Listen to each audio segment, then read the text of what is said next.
Hi అండి, మా video మీకు నచ్చినట్లయితే తప్పకుండా లైక్ చేయండి. రఘురామ్ జానకితో ఈ విధంగా చెప్తూ ఉంటాడు.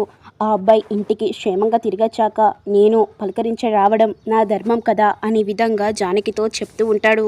మీరు వెళ్తారా అనే విధంగా జానకి అడుగుతుంది. అవును జానకి, నేనే వెళ్తాను, సాటి మనిషిగా కాదు, కాబోయే మామగారుగా వెళ్తాను, పలకరించి తిరిగి వస్తాను జానకి అనే విధంగా రఘురామ్ చెప్తూ ఉంటాడు. ఇక జానకి మాత్రం సంతోషపడుతూ ఉంటుంది.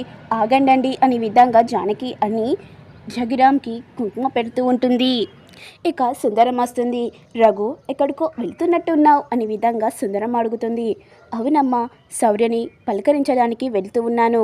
ఏంటి, నువ్వు పలకరించడానికి వెళ్తున్నావా అనే విధంగా షాక్ అవుతుంది. అవునమ్మా, శౌర్యని పలకరించడానికి వెళ్తున్నా. నా కూతురు తప్పు చేయలేదు, శౌర్య కూడా తప్పు చేయలేదు. ఇప్పుడు నేను వెళ్ళి పలకరించకుండా నేను తప్పు చేయమంటావమ్మా అనే విధంగా రఘురమ్మంటాడు. ఇక అందరూ సంతోషపడుతూ ఉంటారు. అయితే రామన్ కూడా తీసుకువెళ్ళు రఘు అనే విధంగా సుందరమ్మ చెప్తుంది. ఆ రామ, నాతోటి రా అనే విధంగా రఘురామ్ చెప్తూ ఉంటాడు.